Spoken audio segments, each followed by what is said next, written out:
57절로 61절 말씀은 예수님께서 십자가에 못 박혀 운명하신 이후에 일어난 일들에 대한 전개를 기록하고 있습니다. 윗절 45절로 50절에 보면은 예수님께서 십자가에 못 박혀 죽으시고 운명하실 때 6시에서 9시 유대인들의 시간이고 이 현대 시간으로는 금요일 오후 12시에서 3시였습니다. 그래서 보통 어제 금요일 고난주간 금요일을 우리가 성금요일이다라고 말하는 이유는 그 금요일 12시에서 12시에 예수님이 운명하셨고 3시간 동안 온 지구상에 깜깜한 어두움이 임했습니다. 어떤 분들은 뭐 개기일식이 일어났다라고 말하지만 우리가 개기일식을 인생에 몇 번 경험을 하지만 그 정도의 어두움이 아니었고 앞에 있는 사람과 물건들을 더듬어서 가야 할 정도로 아주 깜깜함이 대낮에 임했습니다. 그 어두움이 임한 이유는 우리 창조주 죄 없으신 우리 구주 하나님이신 예수님께서 죄인들을 위하여 십자가에 못 박혀 운명하실 때 창조주이신 이 주인이신 예수님이 육신에 목숨이 끊어지실 때 피조물들이 그 주인이신 예수님의 죽으심을 슬퍼하면서 이 자연 계시를 통해서 온 우주 만물의 태양도 일시적으로 그 빛을 잃어버리는 이러한 이 어두움이 임한 것을 우리에게 보여주시는 말씀입니다. 예수님께서 십자가에서 일곱 마디의 말씀을 하셨어요. 그래서 그 일곱 마디를 가리켜서 가상 7원의 기도다라고 우리가 알고 있습니다. 첫 번째 예수님이 십자가에서 하신 말씀은 저희를 사하여 주시옵소서라고 기도하셨습니다. 두 번째는 한편 강도를 향해서 오늘 내가 나와 함께 정령 낙원에 있게 될 것이다 라고 말씀하셨고, 세 번째는 육신의 어머니 마리아에게 여자여 보소서 아들이니이다 라고 말씀하시고, 네 번째는 엘리 라마 사박다니, 다섯 번째는 내가 목마르다, 여섯 번째 다 이루었다, 아버지여 내 영혼을 받아주시옵소서, 아버지의 손에 부탁하나이다 라고 일곱 번째 말씀하시고 운명하셨어요. 이 7원을 말씀하시고 운명하신 이후에 마태는 본문 57절로 61절 말씀에 이 예수님을 누가 장사하느냐, 그 예수님의 장사의 과정이 어떻게 되었느냐라고 것을 우리에게 보여주는 말씀입니다. 지금 현재 상황으로는 12제자 중에 가룟 유다는 자살하여 죽었고, 그리고 요한을 제외한 모든 이 10명의 제자들은 다 도망가서 죽을까봐 각자의 골방에 숨어서 꽁꽁 숨어 있었어요. 나타나질 않는 거예요. 그러나 예수님의 이 시신을 누가 장사하게 되냐면 드러나 있는 제자들은 다 숨고 도망했어요. 사도 요한을 제외하고. 그리고 남아있는 이 드러난 제자들은 다 숨고 도망갔을 때 하나님은 숨어있는 제자들을 일으키시더라. 누구를 일으키셨습니까? 아리마대 사람 부자 요셉 숨은 제자, 그리고 요한복음 초반에 등장했던 니고데모가 그동안 숨어 있었는데 예수님의 장사 때 갑자기 나타났어요. 이 니고데모라는 숨은 제자를 등장시키시고, 그리고 다른 숨은 여성도들의 제자들을 예수님의 장사를 위하여 성경에 등장합니다. 우리 그리스도인들도 신앙생활을 할 때 하나님의 일을 감당해야 할 만한 분들이 때가 되는데 감당을 못해요. 오래 믿었고 이분들이 신앙의 그 경력과 이 역사를 보면 수십 년 믿었고 3대가 신앙생활을 해오는 분들이 쓰임받을 때가 되었고 이제는 봉사할 때가 시기가 되었고 믿은 지가 오래되어 이제는 남들의 영혼을 가르쳐야 될 때가 되었는데 이상하게도 오래 믿은 분들 중에 그걸 못하는 분들이 있단 말이에요. 봉사할 때가 됐는데 그 봉사할 때가 다 돼서 앞에서 코가 깨지고 자빠지는 분들이 너무 많단 말이에요. 이제는 섬겨야 될 때가 됐는데 준비가 됐는데 꼭 무슨 일이 일어나서 못 섬긴단 말이에요. 봉사할 때가 됐는데 무슨 사건이 꼭 터져서 봉사를 못하는 그런 오래 믿은 분들이 있는단 말이에요. 근데 하나님은 교회에서 그런 때에 숨은 제자들을 일으켜서 주의 일을 감당하게 하시더라. 그게 정말로 아주 모험스러운 일이지만 교회는 늘 하나님이 그렇게 인도하시고 역사 많이 하셨어요. 구약에도 이러한 일들에 대해서 바울이 로마서 11장 1절로 7절 말씀해 보면 구약 그 엘리야 선지자의 사건을 우리에게 상기시키시면서 엘리야의 때에 모든 선지자들과 주의 종들이 제사장과 레위인들과 장로들이 백성의 리더들이 하나님의 종들이 다 바알과 아세라에게 무릎을 꿇고 타락했어요. 엘리야 혼자 하나님 앞에 남아서 바알 선지자와 아세라 선지자와 싸웠거든요. 바알 선지자, 아세라 선지자 수천 명을 앞에 놓고 누구든지 이 제물의 불로 응답하는 신이 참신이다. 바알과 아세라 선지자들이 하루 종일 자기의 몸을 자해하면서 피를 철철 흘리면서 기도했지만 비 한 방울 하늘에 번개 한 번 치질 않는 거예요. 엘리야가 그 제단을 하나님 앞에 쌓아놓고 그들이 못 믿을까봐 제물과 제단의 땅바닥까지 물이 흥건히 흐르도록 물을 갖다 붓고 하나님 앞에 간절히 기도했을 때 하늘에서 불이 내려와 제단과 제물과 그 주변까지 완전히 불로 태워 역사하는 이 경험을 하고 바알과 바알과 이 우상의 제사장들과 그들을 다 잡아 죽이고 광야로 도망갔단 말이에요. 그리고 탈진해버렸어요. 번아웃 돼버리고 더 이상 내가 이 정도 할 만큼 했으면 주의 일을 감당했다. 나는 할 만큼 했다. 더 이상은 못 살겠다. 못 하겠다. 나는 여기까지다. 라고 죽어버리려고 그랬어요. 근데 하나님이 엘리야에게 나타나셔서 뭐라고 말씀하셨습니까? 네 생각에는 너 혼자만 잘 믿는 것 같지? 네 생각에는 너 혼자만 봉사하는 것 같지? 내가 바알에게 무릎 꿇지 않은 7,000명의 신령한 성도를 내가 숨겨두었다. 깜짝 놀랐어요, 엘리야가. 저와 여러분도 그 말씀을 잘 기억하시기를 바랍니다. 하나님이 은혜로 선택하여 주의 일을 위하여 숨겨놓은 주의 백성들이 있다라는 것을 여러분 믿으시기를 바랍니다.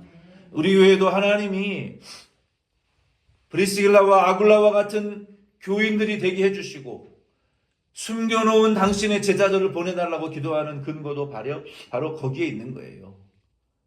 나는 한 사람, 나 혼자밖에 교회를 위해서 봉사하는 사람이 없는 것 같지만 하나님 숨겨놓은 7,000명의 신령한 용사들이 있었다는 것은 상상도 못했던 일이잖아요. 그러나 하나님은 당신의 일을 지금 하고 계세요. 바울은 로마서 11장 1절로 7절을 말씀하시면서 은혜로 택하심을 받아 남은 자들이 주의 일을 위하여 남은 자들이 있다. 이 구약이 아니고 로마서 11장 1절로 7절이에요. 우리 교회에도 하나님께서 예수님의 시신을 장사해야 마땅할 제자들은 다 머리를 쳐박고 어두운 공간에 숨어 두르고 벌벌 떨고 있을 때 예수님은 상상하지 못했던 숨은 제자들을 일으키셔서 당신의 이 몸을 장사하게 되는 구약의 예언이 성취되어지는 그 장면을 마태는 지금 계속 대조해서 보여주고 있는 거예요. 베드로의 배신과 유다의 배신, 숨은 제자들과 숨은 제자들을 드러내시는 이 하나님의 역사를 우리에게 보여주시면서 아리마대 사람과 부자 요셉 니고데모를 하나님 일으키셔서 사형수들은 당시에 보통 아주 관리가 되어지지 않은 무서운 그런 공동묘지에 그냥 방치하다시피 장사되어지는 것이 일반적이었어요. 그러나 당시의 부자들은 예루살렘 수도 가까운 그 석회암 동굴 가족 무덤을 가지고 있었어요. 도시 옆에. 일본에도 가니까 한국 사람들은 그 무덤을 아주 깊이 해요. 그래서 사람 사는 먼 곳에 갖다 묻잖아요. 근데 일본 사람들은 자기들이 사는 동네에 바로 옆에 무덤을 만들어 놓고 동네마다 입구마다 신사가 있어요. 신사. 무덤들이 동네 입구에 다 가까이에 있어요. 정말 독특한 문화더라고요. 근데 이 유대인들도 자기들이 사는 수도 가까이에 부자들은 지금도 예루살렘에 가면 그래서 그 예루살렘 가까운 산마다 그 석회암 동굴 가족 무덤이 있습니다. 이 부자들만의 특권이었어요. 근데 그 아리마대 사람 요셉은 굉장한 부자였기 때문에 가족장을 위한 한 번도 시신을 넣지 않은 새 무덤을 아마 여러 개 갖고 있지 않았을까. 가족들이 미래를 위해서 많이 가지고 있었거나 아니면 그 중에 가장 좋은 새 무덤을 예수님의 시신을 위해서 이제 장사하게 되었던 거예요. 이 역시 구약의 예언대로 되어진 것입니다. 그리고 니고데모 공의 이원이었던 이 니고데모가 몰약과 침량을 섞은 것 100리트라, 미국 단위로 치면 75파운드,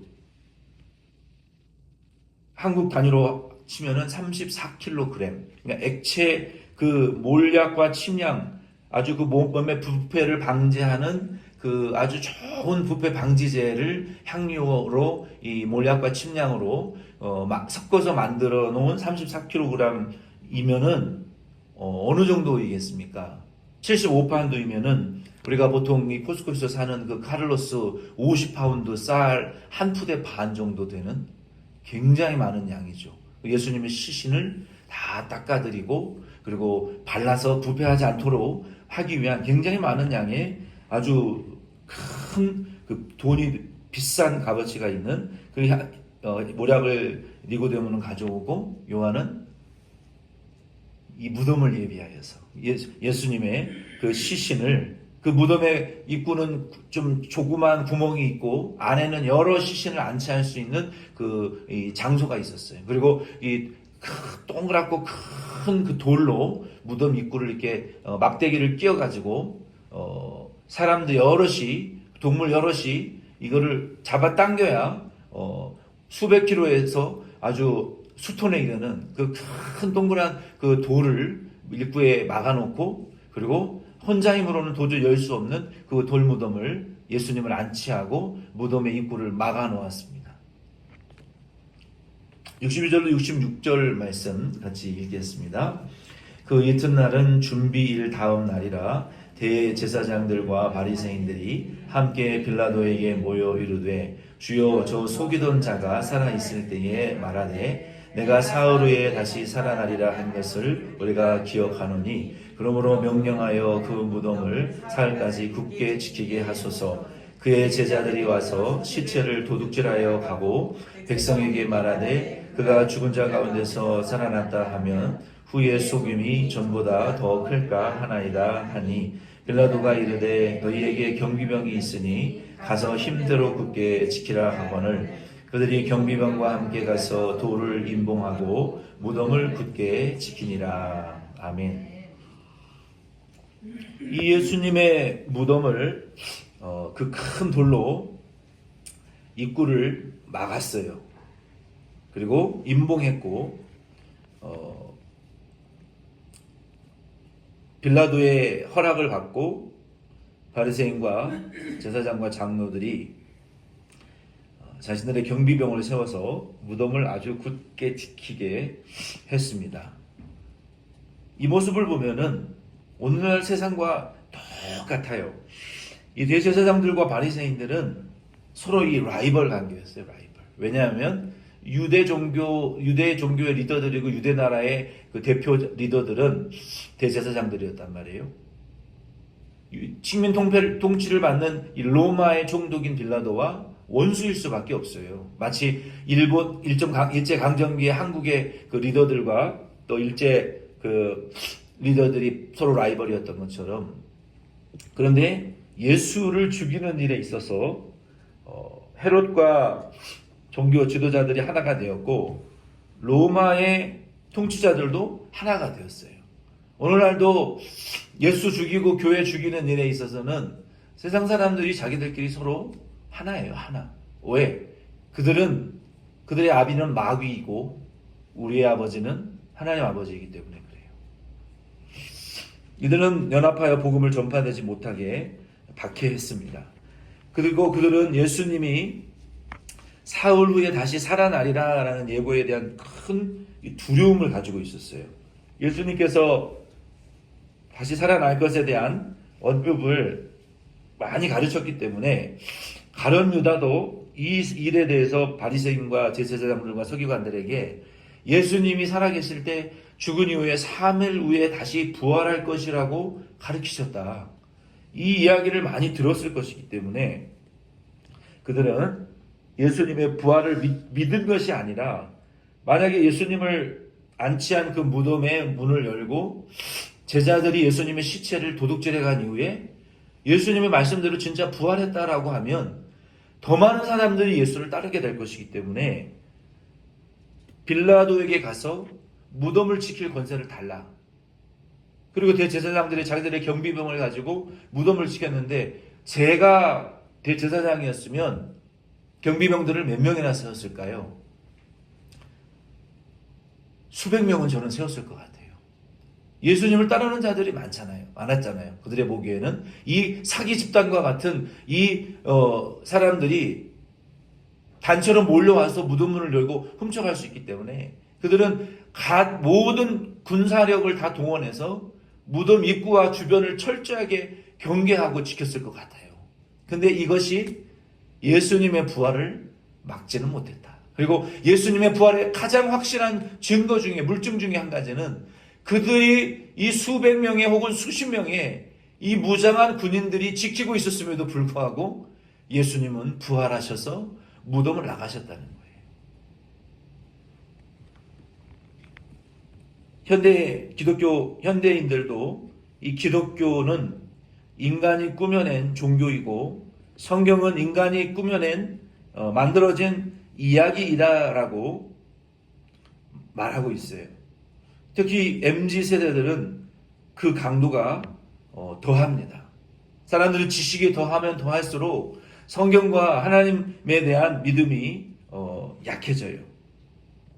그리고 많은 우리 성도님들의 자녀들이 이 북미의 진화론, 이 자연, 이 사이언스 뮤지엄이라든지 공교육이라든지 진화론이라든지 이 현대 이 교육을 통해서 우리의 자녀들이 교회를 떠나고 있어요. 이 일은 한인들뿐만 아니라 백인들의 자녀들도 마찬가지예요. 온 세계적인 추세예요. 세계는 하나가 되어가고 있지만 하루 1일 여행권이 된 지가 오래되었지만 지식과 문명이 발달할수록 세상은 예수와 교회를 핍박하고 복음 전도하는 일을 방해하고 있어요. 우리의 자녀들이 타락하고 있고 믿지 않아요. 교회 나오지 않습니다. 왜 교회 나가야 되는지를 몰라요.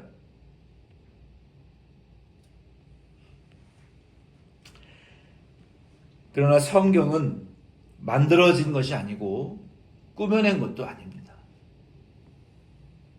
기독교는 계시의 종교라고 말하지만 우리가 믿는 예수님은 종교의 범죄에 들어가는 분이 아니에요.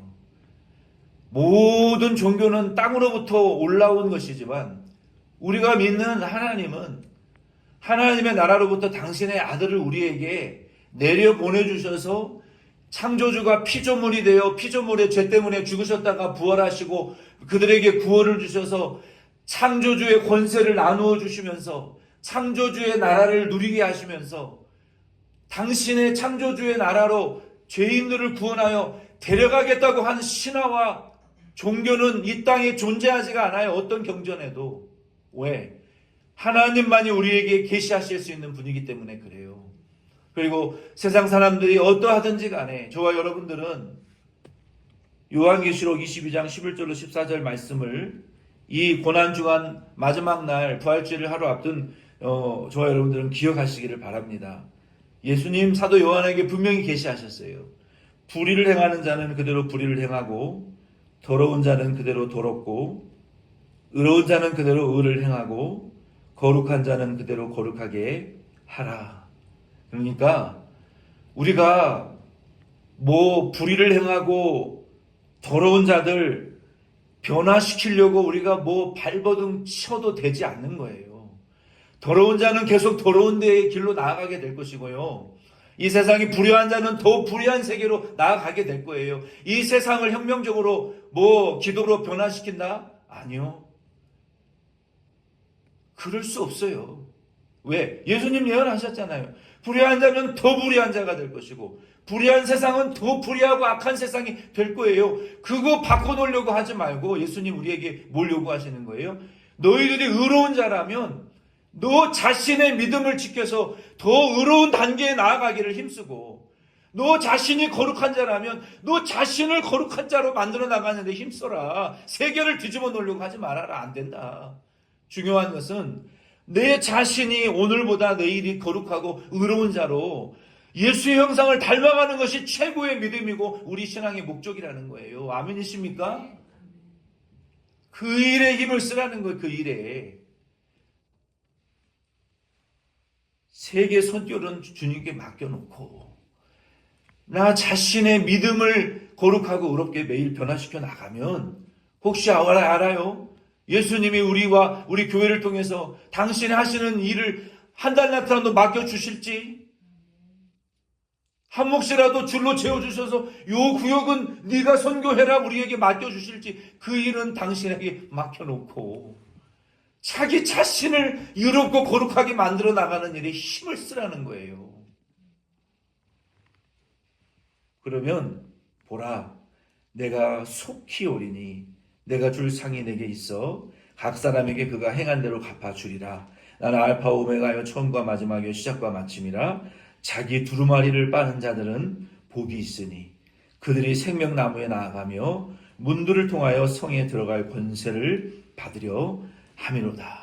그래서 우리는 이 말씀을 기억하시면서 우리 십자가에 못 박혀 죽으시고 예수님 당신의 사명 완성하셨어요. 그리고 우리를 성도로 부르셨고 덴버션 장로교회 성도로 사명자들로 부르셨어요. 우리는 이 말씀을 기억하면서 엘리야와 같이 우리 니고데모와